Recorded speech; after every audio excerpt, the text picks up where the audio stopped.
But guys, let's jump on into the next part of this, because this is the actual part that's really applicable to Easter and getting you ready to make the most out of Easter. But as you think about Easter, I want you to think about it in the context of what we've been talking about. It's a great time to work on developing a culture of evangelism in your church, in the build up to Easter and how you do the service now. And again, I mentioned this earlier, but a big Easter attendance is not the goal. Now, you'll have a big Easter attendance, and that'll be great, and you can celebrate and have a good time.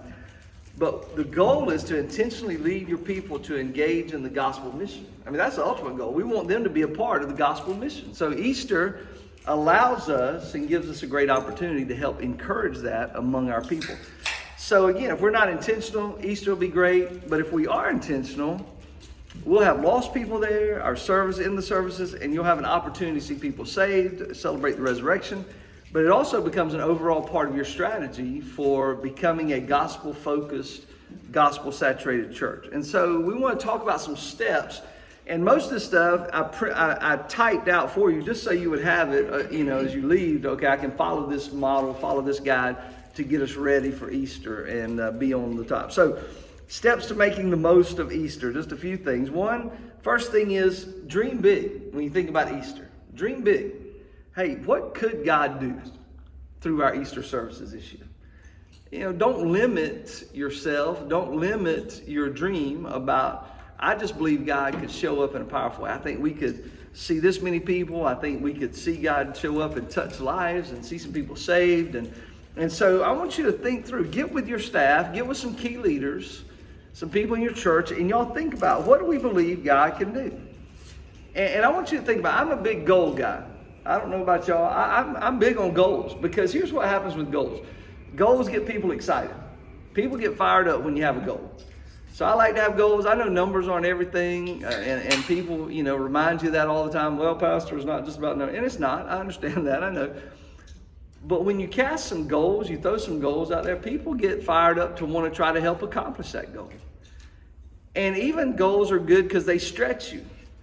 Because if you set a good goal, it's going to really take some energy, some effort. It's going to take some God showing up to accomplish that goal. And if he doesn't show up, we're not going to accomplish it. And I always like to set my goals a little higher than even what I think, because it's going to, if you set a goal, let's say, for example, just for example's sake, you set a goal for 100. Well, we already were having about 80, so we just set a goal for 100. Well, does that really stretch you a whole lot and for something special? But if we set it for, let's say we're having 100, let's say we set it for 175. Now, that's going to stretch me a little more. If we're having, or it's 80, let's say 160, we're around 160. Well, that's going to stretch us. Well, we might not get all the way to 160, but what if we got to 145? Well, that'd be pretty cool. That'd be bigger than what, we ever thought would possibly could happen. And we can celebrate that. So goals are good. Now, I would encourage you to set 3 goals for Easter. 3 goals. How many do you believe could be in attendance on Sunday? And we're going to talk about a little caveat to that in just a second. How many do you believe could be in attendance? How many people are we going to be committed to praying for and inviting? Now, that is your people that, hey, these are people in my life that I know are lost, unchurched. These are people I want to invite, I'm going to pray for. So how many of those do you think you can have? And then thirdly, how many people would we pray to be saved on Easter Sunday? Just something. Say, hey, we believe, God, that we'd love and pray to see 10 people get saved on Easter Sunday. So put some goals, put some things out there. Now, you've got to plan for your space based on your goals, right? And especially in this crazy time, we've got to plan from a COVID perspective in some ways, right? Now, every church, like I said, every church is a little different. Every area is a little different. I go into all kind of different areas. Sometimes they're very, COVID's very still around in a big way, and they've spiked or whatever it might be. Other areas, they're not quite as concerned. It seems to be on the downflow. So all of this depends on kind of where you are, where your people are. All right. So there's no hard and fast, you got to do it this way or this way. But here's what I do know. Let's say, for example, Clint, in COVID terms, how many people are y'all safely seating in your worship area right now? In general, just about. Probably 100. Okay, so 100. So let's say if Clint and them can seat with the separation with things and what people are still doing and the rules we're going by, They can do 100. Well, let's say Clint and his team and his staff comes up with the goal, we want to see 300 people in worship on Easter Sunday morning. Well, you got a plan that we're going to seat 100, so that means we got to have at least 3 services, right? At least 3, if we want to achieve that goal. Now, another aspect of that is really making your online presence a viable option for Easter. Now, all of you probably since COVID have some kind of online presence or think, yeah, okay. But we want to make, if we have that option, we want to make that a viable opportunity. And so a couple of things I would say on that. If you're doing some online stuff now, a lot of people are doing Facebook Live, or you might be, YouTube or whatever. A lot of people just do the Facebook. I would encourage you, so whatever, little pieces that you put out, like to invite cards and things like that, make sure it has your online stuff available. Because you might have somebody go invite a neighbor and say, man, I don't really feel comfortable going out into a church and being there. Hey, here's the invite card. Look, right here on Easter Sunday at 10 o'clock or whatever, we're going to be doing it online. I'd love for you to watch it. And I'd love to come back maybe and talk to you about what you saw and how you enjoyed it, if that would be all right.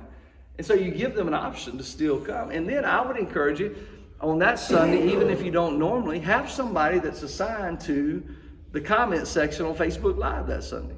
That they're welcoming people. Hey, we're glad you're here. If you're watching today with us, they can interact with people. Hey, Bob, it's glad to see you, man. Is there anything I can do for you? That kind of thing. Just so you can stimulate conversation, but you know that, hey, these guests, maybe people that maybe hadn't watched you before, they're online. And so I want to make sure I've got somebody to kind of talk to them, interact with them in the comment section, things like that. So those are just some things that are unique in our situation that we're in now with COVID.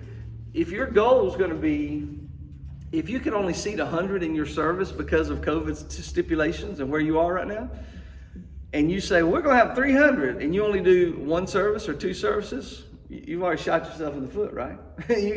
So make sure you plan enough space available for what you're going to do. And if that means even I might ask some of my people to go into overflow here and watch, whatever.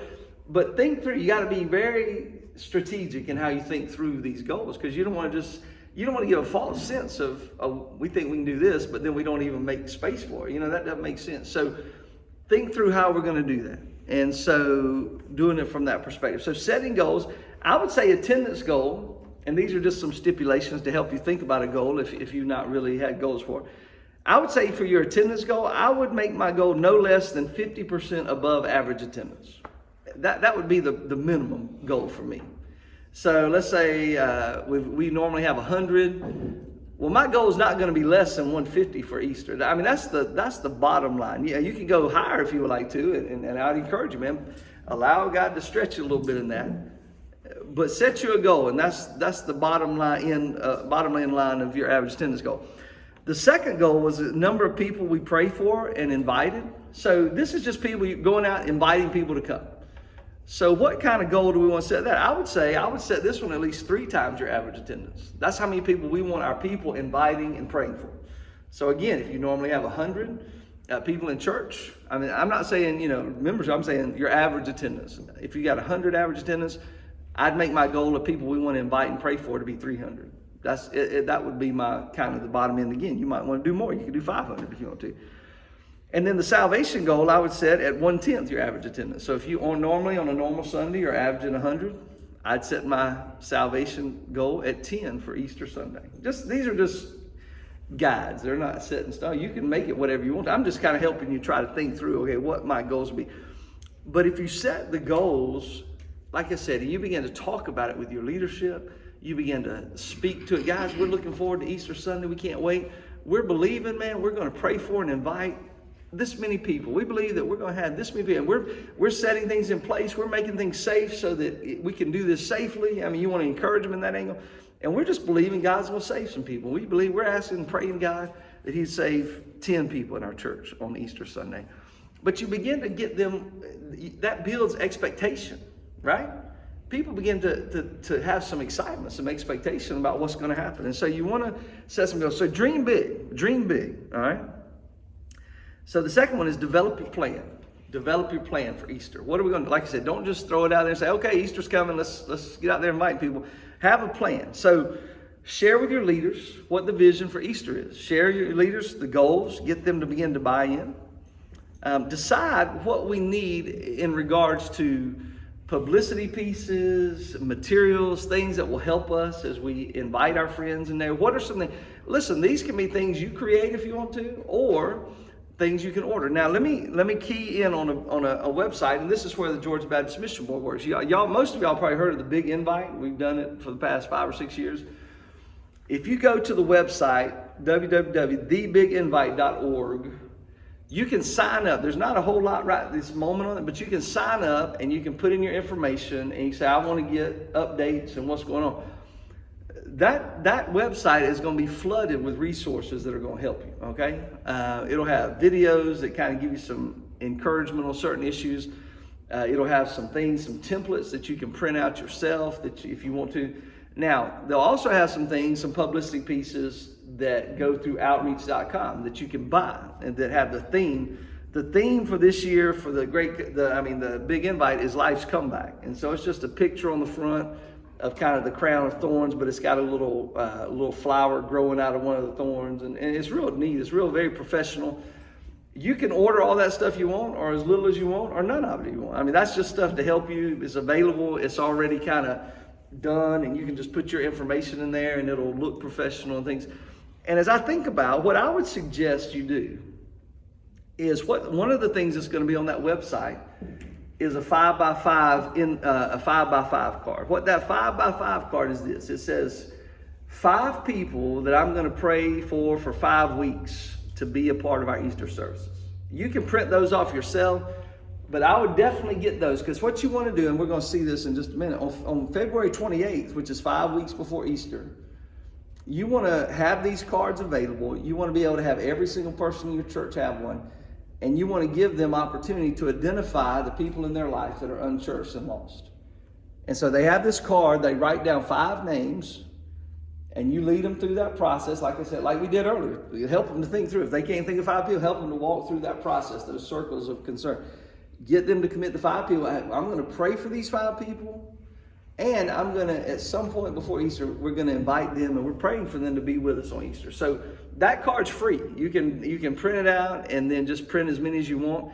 And I would have it that first day on February 28th. I would do it in my service, like in my worship services. I would have that, walk them through the card, get them to fill it out. Everybody that's there, children through senior adults, get everybody to fill out a card.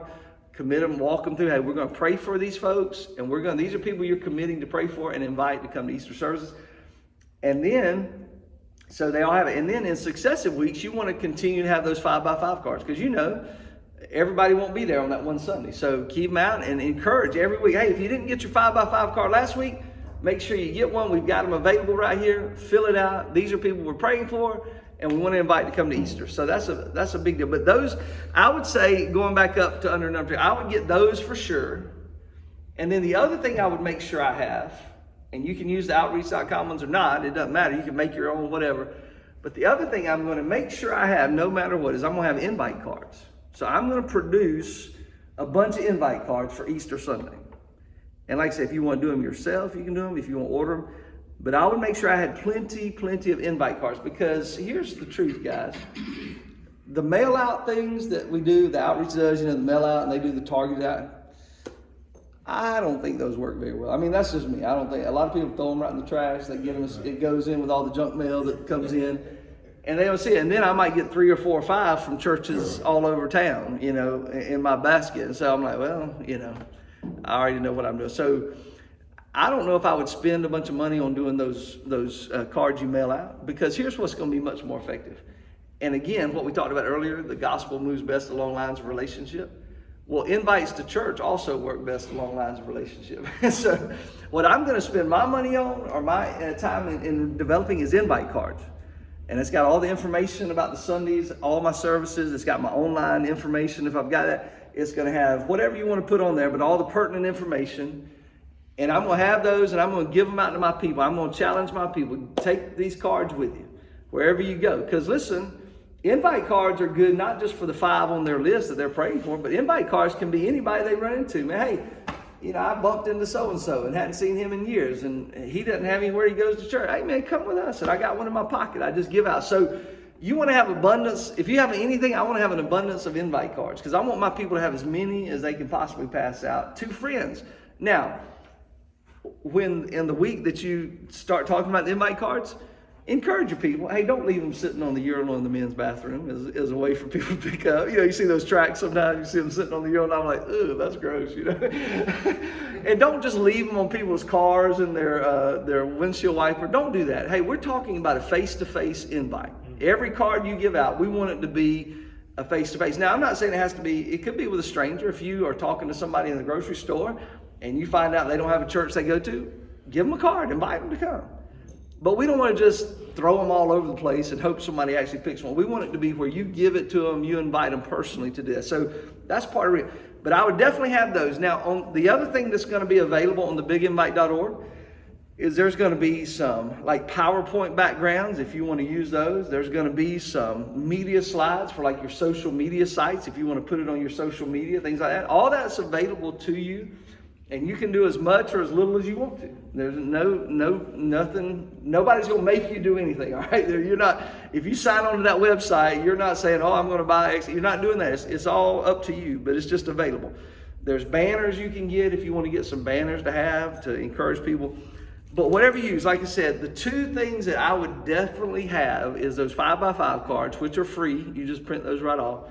And the invite cards that you can either buy or you can make yourself. But have those available for people. If you don't, the whole thing we're going to talk about as far as executing the plan is probably not going to work very well. Because it's great for your people to have something in their hand that they can give and encourage their friend, their neighbor, their coworker to be a part of it. All right? So you want to develop a plan. Come up with what your plan is, and then the third thing is we want to execute the plan.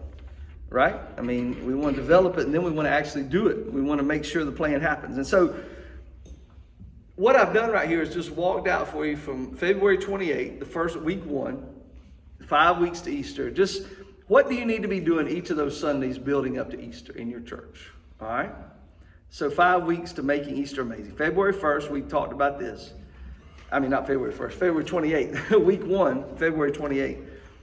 I would lead your people to identify the 5 people they'll pray for and commit to invite for Easter. I would do that on the 28th in your service. I would make some time, 5 or 10 minutes. We're going to talk about this.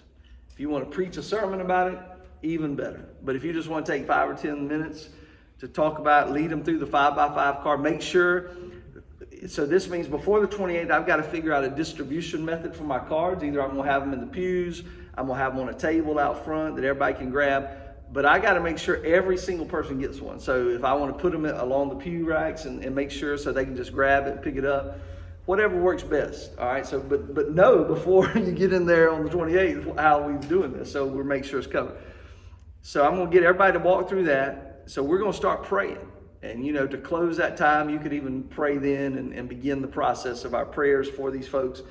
And so have more to give out in successive weeks, as I mentioned. But we want as many of your people as possible to identify and pray. So as many people as you can get to fill out a card, great, because that puts it on their mind. It's one thing to say to pray for some people you can invite to come to Easter, right? And most people won't do it because they don't even think about it much after you say it. But if I've got a card with 5 names on it, real people that I know, real people I work with, real people that I'm neighbors with, okay, and I'm gonna keep this with me. So each day I'm gonna look at that list. I'm gonna pray for Bob and Sally and June. It adds some gravity to it, right? It adds some weight to it that this is real people. And it begins to help develop a burden in my heart for their lostness and for what I can do to be a part of seeing them saved. So we want as many people to possibly pray. And so this falls under the come and see part, right? We talked about earlier. This is come and say, hey, we just encourage you to invite somebody to come with you. Help them identify the people, get them to put them down on paper. Okay, so March the 7th, February 28th, that's what you do. March the 7th, you want to really mobilize your people to pray and challenge them to say, hey, we're praying right now, but there's going to be a time where we're going to ask you to invite people. And so we want you to have, and we can have and so we want to take time in the service to pray for our 5x5 list. Get them to pray for those 5 people. You can take a moment, let them pray in that service, encourage them to invite as many people as possible. Share your goals. share your goals that day. Hey guys, we're looking forward to Easter. Here's some things we're believing God for, and we're, begin to share that out with them. So you can do that on the 7th, week 3, March 14th. Again, you want to pray. And really in all your other services, Wednesday nights, if you're doing Wednesday nights, Sunday nights, if you're doing Sunday nights right now, you want to take some time. Encourage them to pray for their 5x5. Let them have an opportunity to do that. But even in the main services, Sunday morning, you want to pray. Take some time to do that. Make sure to emphasize full participation. That week, you want to make sure your invite cards are available by the 14th, that they're on a table, they're out front, they're in pew racks, whatever you come up with. But guys, we've got the invite cards. They're here. They're ready for you to take out, to begin to hand out to people. We want to make sure you carry them every day, wherever you go. Have some in your pocketbook, have some in your pocket, have some in your car, that you've got them available. Put some at your desk, wherever you can have them. We want you to have them, and we want you to use them. And you can talk about how to invite, just face-to-face, be sincere, be genuine. And then you need to share. Pastors, on the 14th, you need to be ahead of the game, all right? So by March 14th, you need to already have some people that you've invited that have maybe committed to come. Because here's what I want you to do on the 14th. I want you to give a testimony. Hey guys, we've been talking about inviting our 5 people. I want you to know I've already invited Bob and Sally, and they're committed to come on Easter Sunday, and they're going to be part of my crew that's going to be guests with us that day, and it's going to be exciting. And you can do that too. I want to encourage everybody, invite. So use that as a testimony. And then week 4 and 5, the 21st and 28th, just make sure everyone is inviting their 5. You can continue, like I said, bring it up every service. We're going to pray. Encourage them, push them though. Guys, have you invited your person yet? Have you invited your 5 yet? It's getting close. It's time to do it. Those last 2 weeks are crunch time for invitations, right? So I've got to really encourage them in those last couple weeks. Make sure you got your card. Plan a time to do it. You can walk there. Hey, go ahead and give yourself some accountability. If you need a partner, accountability partner, ask somebody to hold you accountable to inviting your friends to come on Easter Sunday, because that helps us. If I know, hey, my friend's going to call me and ask me if I invited these people, I'm probably be more apt to do it. So encourage them with that. Make sure, and you might want to have some other testimonies. Get some of your leaders up. Hey, could you share a testimony about inviting your friend and that they're coming on Easter Sunday? Let them hear from some other people in those services too, as you get ready. So that's building up to Easter Sunday. 28th is that last Sunday before Easter. So we're ready, we're poised, we're fired up. Everybody's going to be inviting somebody that last week to come. We prayed up, and we're believing God's going to show up to do something incredible. And then Easter Sunday is April 4th. All right? So this is the day. This is the moment we've been praying for. We've been asking God to work it. So here's some things I'd encourage you on, pastors. Make sure all aspects of your ministry are fully staffed and ready on that day. You say, what are you talking about? Well, I would probably, here's the first thing I would do, and you can do this now or do it in the next couple of weeks, is I'd get you a few people and I'd walk around the campus and I would make a note of all the things that we need to fix before Easter Sunday. If there's a gutter hanging down, we've been just kind of letting go, write that on the list. If weeds are in the flower bed where people walk by coming into the building, put that on the list. If something's dirty and dingy and we need to clean it or maybe even repaint in some areas, if we need to do that, put it on the list. If there's a weird smell in the foyer, put it on the list. We got to figure out how to get rid of the smell for Easter. Everything that you get your group, as you're walking around, figure out all the things that you could do to just make sure we're ready as far as just aesthetically. Because listen, if you've been somewhere a while, it doesn't even faze you. You walk by, it's no big deal.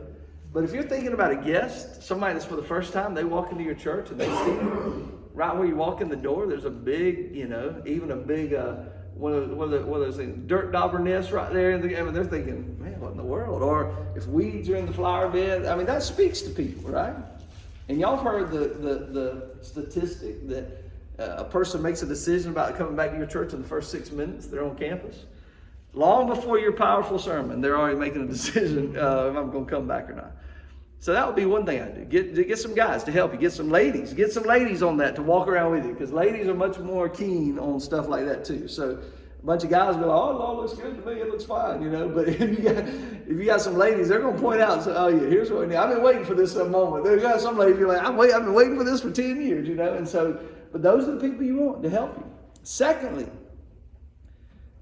make sure you've got a fully functioning greeter ministry on Easter Sunday. Make sure you've got plenty of people at doors to welcome you.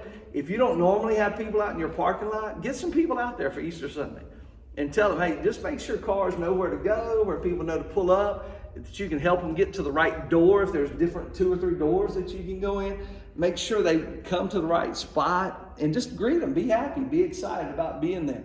And then when your people at the doors, make sure all the doors are covered. You're opening the doors for people. You're encouraging them. And then have a place that guests can go, a central location. You know, if you got a welcome center, great. If you don't have a welcome center, just get a table or something set up. And hey, you know, we're so thankful you're here. Let me walk you over here. We want to help you get to the right place. If they've got babies or they've got young children, where do they go? And so have a place they can go and make sure you got people helping them get to the right spot. And you've got people who know what's going on, that are out there, that are happy, that are excited, that are warm, that are genuine. You don't want the mean guy out there greeting people when they come in the door. You know, you want to have the people that are warm and inviting to do that. So make sure that's ready. Pastors, here's again, y'all know this, and I'm going to be probably, y'all might think I'm unspiritual on this, but on Easter Sunday morning, plan out your worship where it's your best, all right? Now, y'all know this as well as I do. I pastored almost 16 years too, and so there were some Sundays, man, I just floated up to the pulpit. The worship was so good, the music, the singing was so powerful. It was just like, oh, you know, and you went up there and you were fired up because you were just ready, right? The worship helped prepare. There were some other Sundays that I'm sitting down on the front row and I'm like, please, Lord, just let them stop so I can get up there because this is terrible. And I'm dying and it's awful. Y'all have had Sundays like that and it's like, good night. Just stop. I mean, you're going to make it work. I mean, if you just stop, if you just stop right here mid-song, it's going to be better than finishing this song. So just, you know, almost like to that point. And so here's what I'm saying on that. When you get with your worship leader, your worship team, don't try a bunch of whole new stuff on Easter Sunday. Oh, we're going to do some new songs today. No, don't do that. There are some songs that your group, whoever your group is, that they do really good and it's really, you just sense God's presence in it. Those are the types of things you want to be doing in Easter Sunday. Think through your service very meticulously for Easter Sunday. Because remember, we're hoping we have a lot of unchurched, a lot of lost people there. So maybe I want to change up a little bit of how we do it. No, I'm not saying we shouldn't do worship. Do some worship. But maybe if you normally, like some churches, they'll stand for 30 minutes, you know, and just do, that's all they stand up. Well, maybe if I'm thinking about it, yes, I don't want them to be dissuaded because, man, I'm tired of standing up. Can I just sit down for a minute? You know, have some moments in there where we make sure the flow's well. You know, I don't want to do anything that's going to be a barrier to them hearing the truth of the gospel. So plan it out and make sure you're on your best. Make sure the guys that are up there leading that day, encourage them. Guys, sing with some joy today. Make sure nobody's up there like, oh, I can't believe I'm having to be up here. You know, but they want to be enlivened. They want to be excited about being there. And that should obviously be every Sunday, but sometimes, I mean, you know, there's some Sundays. But you don't want Easter Sunday to be a dud as far as worship goes. So make sure you're prepared on that. And just have things in place that are going to set you up for a great worship service and help in that. Make sure you've got your best sound guy working. If you rotate people out, make sure you've got your best screen person working that day, whoever that is that can make the screens and they're not like 3 screens behind, you know, after the first song or whatever. Make sure you just got your best people because you're going to have people there that have probably never been to your church.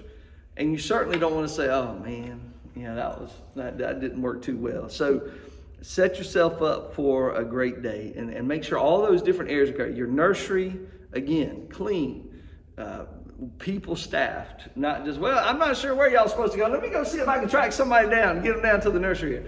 Make sure you have good signage, sign in and stuff for kids so they know, hey, this is safe. I feel good. They're good here, you know. So just think through all that stuff because that's important. You know, that's important to people who are coming into your church that day. So make sure that you have all those areas covered. And so then present the gospel. Make sure you present the gospel Easter Sunday. I mean, I know you will, but just as a reminder, make sure you present it clearly, concisely, and then have a chance to have a response. And like we talked about earlier, give multiple ways to respond. And so the one way is the come down thing. If you do a come down, make sure you've got some people there to help you, that can take information, that can help, pray for people or whatnot.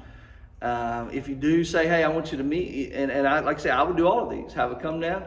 Hey, if you didn't come down, but you have made a decision, or you feel like the Lord's speaking to your heart, I'm going to be back in the back, and I'd love for you. We've got a room set up with some, where people are. You can come back there and talk to me. And then here's what I would do. Here's a little thing I did every Easter. Any big Sunday I had, I did this. And it never ceased to be effective and to work for the purpose we did it. What I would do in the welcome time, when you get there, when you get up for the welcome, or whoever's doing the welcome on that Sunday, I would say, hey guys, we're so glad you're here. And man, in your bulletin or in your pew rack or wherever you have them, I would make sure I had a card, a sign-in card, visitor guest card, whatever we call it. And I would say, I want everybody to take this out. Members, I want you to do this too this Sunday. I know I want to make sure that everybody in the building fills this out. And so go ahead and get that and start filling it out right now. Put your information at the top. But here's what I want you to do. I want you to hold on to that. Because at the end of the service, the pastor, I'm going to tell you what you need to do with it. But just hold on. Go ahead and fill out that top portion, though, as I share a couple things. And then you'll be ready at the end of the service, all right? And so everybody goes ahead and does that. We get it done, and they're ready. They've got it filled out. Your members have done it. All your guests have done it, and you're ready. Well, at the end of the service, the third way I'm going to give them to respond to the message is on that card. Because most of your cards have some form. They made a decision, prayed to receive Christ or interested in baptism. So the third way I'm going to tell them, hey, if you made a decision and you prayed and accepted Christ, say on that card you filled out earlier, there's a place for you to check that box. I'd love for you to check it because we would love to get in contact with you and share, a little bit more in how we can help you in that. And there might be a couple other things. If you've recommitted your life or if you're interested in being baptized, hey, let them talk that through, check it. And we'll get somebody's going to talk to you because all of a sudden you're giving them an opportunity to tell you, I want you to contact me. Right? And you're getting them the opportunity to share maybe something that happened, but maybe they didn't feel comfortable walking out front. It's just another way because it starts the conversation with that person. So, and I'll tell you this, when I would do this, I would always get more guests than I ever got information. I'd always have more decisions because they had an opportunity to do that, and it would give us opportunity to build a lot of bridges. So just a little thing that I think would help you to make sure we give everybody every opportunity, every aspect. And two, on Easter Sunday, which I didn't do this every Sunday, but I would encourage on Easter Sunday, I would even do your invitation, and when you share the gospel, I would say, hey, we're going to have an opportunity. I'm going to lead you in a prayer of salvation if you're interested in praying and receiving Christ. And I would actually lead them through the sinner's prayer. Like I said, I didn't do that every Sunday, but on special Sundays, I would do that because, again, I want them to help them. If their Lord's working in their heart, I want to help them follow through with that. And then, like I said, then how they respond, they have multiple ways to do that after that. All right? So Easter Sunday, man, think through every single aspect that you can think of to make it where it goes as smooth as possible. And for guests, think with guests in mind too. Okay, how are we going to make sure it's a good experience for them? And so that's a good thing. And then the last thing as part of the Easter setup is just to celebrate and follow up. Your post-Easter plan. Most churches never think about a post-Easter plan. They think, oh, if we can just get to Easter and through it, we're woohoo, that's good, we're good. Yeah, we'll see you later. We're out of here. But you need to have a plan Easter. And again, we're talking about developing your gospel focus for your whole church. So this is a part of that. So your post-Easter plan, the first part of that is to have a plan. Come up with a plan. On the next Sunday, April 11th, celebrate what God did on Easter. Have some time in your service to talk about it. Guys, you know what? We had so many people in church on Sunday. It was amazing, fantastic. And we had 60 people watching online that we interacted with and we heard from. Man, what a great, glorious Sunday it was. It was awesome. We had, if you have a kind of a general idea, we had hundreds of people that were inviting people, praying for people. And we saw, man, we had 10 decisions for Christ on Easter Sunday. Let's celebrate that. Let's praise the Lord for what he did on Easter Sunday. And man, I just want to say thank you to all of you who prayed and invited somebody to come with you on Sunday. And you had guests that showed up. I saw people in here I'd never seen before. I met for the first time. And praise the Lord for that. But you're affirming them on that invite. And thank you for doing that. You're a part of this team. You're a part of this, of what we're trying to do. Next thing, make sure you follow up with every guest. Every single guest you want to follow up with, man, in some way. Send them a letter, give them a call. Just, you don't have to be overbearing in it, but make sure they get connected. I would encourage you, think about a felt need follow-up study after Easter. I mean, I'm not saying you got to do it in your sermon series, but you might want to start a Financial Peace University class that says, hey, that you can reach out to your guests with. Hey guys, you just came for Easter service. We're so thankful for that. Man, in just a couple of weeks, we're starting this thing that deals with finances, how you can get them in order. We'd love for you to be a part. Could be a parenting class. You know, everybody, man, oh man, my kid's out of control. I need that parenting class. Let me go see what they're talking about. Or marriage, something that speaks to people where they are. Because if you offer that, it gives you that reason to say, hey, we'd love for you to come back and check this out. It's going to be a great time together. That's good. And then this is obvious again, but make sure every decision is followed up with, especially if you do the cards. You'll have some people check the cards like old Myrtle that's been in your church for 80 years. She'll check that she prayed and accepted Christ as her Lord and Savior that day. You know what? I'm not just going to say, oh, that's just Myrtle. I'm going to contact Myrtle. Just say, hey, Myrtle, I know, you've been here a long time. I saw where you checked that you accepted Christ. I just want to make sure, I've been saved. I just thought you said, if you saved, check that. And you might clear it up, but you know what? I'm going to call. I'm going to check on it just in case. What if she's been in church 50 years and she didn't know she wasn't saved until that day and the Lord spoke to her? So I want to follow up with every person. And you might even want to do something, like I said, part of this follow-up plan, a breakfast or lunch a week after Easter to invite anybody that made a decision. We're going to have a little lunch together. We're going to give you some tools that can help you as you walk in this new journey. We want to invite you. People show up for food. So if you can, do that and encourage them to come, you get a good crowd to come back. And then I would schedule a baptism Sunday within a month of Easter. So a Sunday that you set aside and say, we're going to do a baptism Sunday on this Sunday in the 1st of May or whatever. It's going to be great. We're going to baptize anybody in our church that needs to be baptized. So if you got saved at Easter, if you got saved at VBS last year, if you got saved at this outreach thing we did 2 years ago, if you've just not ever been baptized and followed through in baptism, we're going to have a special day for you just to be baptized. That builds excitement. People get, I hadn't been baptized. I need to do it. Call the office. I want to talk to you. Call the pastor, and we'll schedule you to be baptized. And then the last thing I would do in my follow-up plan is I would schedule an evangelism training for your people in either late April or May, early May. You say, why would you do that? Because here you've had a bunch of people, hopefully, you've had a bunch of people who got excited about come and see. I invited my friend. Man, my friend actually came. Hallelujah, man. Praise the Lord. That was the most exciting thing that's ever happened to me. But you want to remember, we're trying to move them along that continuum from just to come and see to a go and tell person.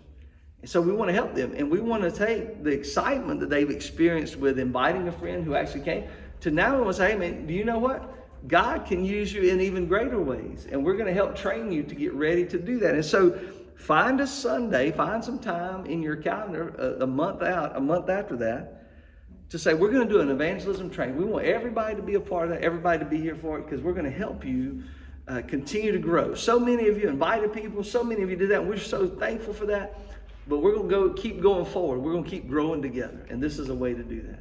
And so you kind of build that in. See, you're building a whole, it's not just Easter, it's about getting your people engaged in the gospel focus of your church. And so that's the post-Easter plan. And so the last question there, what would your follow-up plan look like? What are elements are important for you to have as part of that plan? Think through that. Like I said, we don't have time to do that now, but that's what I want you to take with you. Think through what's our plan? Who do I need to help execute that plan? What do we need to get on the calendar for that plan? So you're ready. You're not waiting till Easter happens and trying to figure out, I'm all going in knowing this is what's going to happen. And we're going to have an awesome time seeing the Lord work. So go to thebiginvite.org. Go ahead and sign up. Like I said, the reason you sign up is because as things are unveiled, new things are unveiled, you get a notification. Hey, we just put this online, so you know what's happening. So there's no any kind of commitment financially or anything to sign up. Just sign up, and you'll be in the know. And that'll be some resources to help. And again, anything I can do to help you guys, that's what I'm here for. So if you want to do a training, you say, hey, can you come do a training for our people? Yes, I can. If you want to do, some resources, and you say, what are some great resources? I can get you some resources.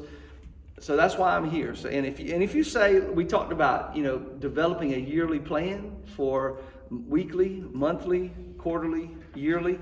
If you want help do that, I can come meet with you. I can come meet with a team. If you got a group of people you want to meet with to come up with that plan, I can walk you through some steps to help you to do that.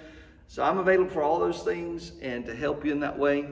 So don't hesitate to give me a call, and I'd love to jump in there and be a part. That's, like I said, that's what I'm here for, is to serve and resource pastors. So anything I can do, you let me know. But appreciate you guys coming today, and thankful that you're here. Anybody, just any closing comments, questions that you might have, anything that popped into your mind as we were going through that last part? I thought about two things. One is everybody has a greeter at the door. Some churches add greeters out in the parking lot, so there's a chain of greeting that goes on. Pass them along. I think churches would do well to add greeters inside the sanctuary. Now, again, I'm not talking about COVID. I know everything's different now. But greeters inside the sanctuary, think about it about sanctuary chaplains. Mm-hmm. And you assign a section to a person. So you've got 5 or 6 people who adopt a section. Yeah. And everybody, members and guests that come to my section, I'm going to make sure that I'm having a conversation with them. Yeah. And some churches we go to and someone greets us at the door. Other churches my wife and I visit, and they'll greet you at the door and say, "Are you visiting today?" "Yes, we are." "Oh, can I give you a tour of our church?" Yeah. Well, whoa. Watch out. And then another one will say, "Oh, well, can I walk you to your Sunday school class?" And they'll introduce us to the Sunday school teacher. That's good. That's a whole different, line of readers. The more involved, the better. Kind. Yeah. The second thing I think is, during this year of COVID, that I've learned is people talking about how can we get people engaged. And the two best suggestions that I've heard is, one, get people engaged in your sermon before they hear it. It would take 2 minutes to send out an email on Thursday to 100 people in your church and say, "I'm going to be preaching John chapter 1 on Sunday. Read that before you come." Yeah. And then the second thing is, at the end of the sermon, I've seen some pastors that up on the screen and on their website, they have discussion questions. And at the end of the sermon, they say, "Hey, here's 3 questions I'd like your family to discuss when you get home today." Yeah. And it's in the questions are in the bulletin, or it's on their website, or it's on the screen. Good, yeah. And every week, my wife and I do that. That's good. And we love the sermon, and then we love those questions. And we finish the sermon, and we sit and talk for 15 minutes about those 3 discussion questions. That's good. So I thought those were engagement ideas. Definitely. Awesome. Anybody else? Just share. Something I want to share. This has worked in the past, and I think we've got one that's going to be working this time. But if you've got somebody on the radar, like that's moving toward a commitment to the Lord. Now, COVID has created a lot of open doors for that. I mean, people are worried, am I going to die? Is this the end of the world? And it's just a great, conversation starter. Yeah. But if you've got somebody on the radar, like just last night, I've got a 15-year-old who has told me he wants to, quote, get baptized. Mm-hmm. Well, man, that's a wide open. Yeah. So we're beginning to work. Well, I'm thinking about Easter now. His mother just last night said, "I really want Alec to come to know the Lord." Well, Easter is we can either, now in their minds, Easter's a big day, and oh boy, I'd like to make this big thing. Yeah. But let's take advantage of that in a good way. Yeah. They want to do something big on Easter because, he doesn't really know yet what is going to happen, but we're going to walk him into a relationship with the Lord. Oh, yeah. And you can capitalize on that. If you've got anybody on the radar, they're going to look at Easter, and we're going to go, but I'm going to get you ready for Easter. Day, yeah, that's right. Yeah. And so you can really capitalize. If you've got anybody on the radar, it's a good time to, in a good way, don't manipulate. Right. But to use, because everybody's gonna be there. His Yeah. family, his uncles, his aunts, Oh, yeah. you know, anybody that survives COVID. Yeah. But that's just a real good way to, but you gotta do it carefully. Yeah. You don't wanna, you don't wanna manipulate, Yeah. but you do wanna take advantage, so that's a good time. Good word.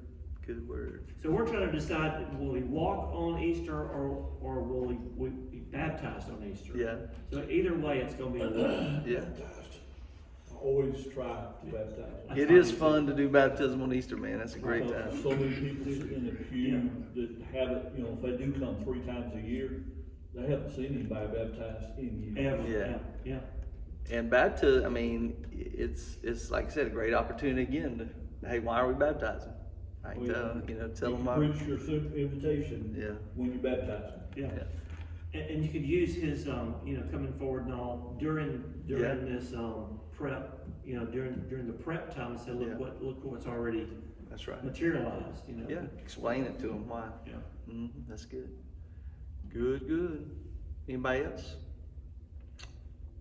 Well, thank y'all again for being here. Gary, thank you for hosting again and for all the opportunities to be here. I am going to lunch if anybody wants to go. I think I might just run up to right up here on Zebulon by the New Way. There's a Margarita's Mexican restaurant right there. If anybody wants to go eat, I think I'm going to go there. I'd love to join you. We can continue the conversation or just get to know each other better either way. So if y'all want to do that, that's what I do. Gary, you mind closing us in prayer?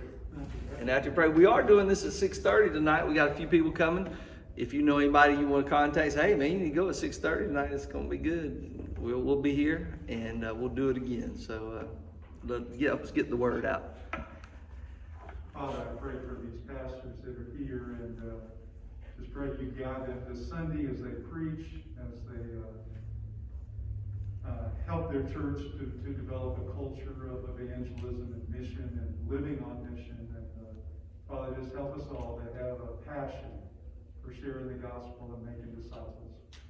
And just pray you give us your wisdom this year and help our church to be right in the center of your will. In Jesus' name. Amen. Amen.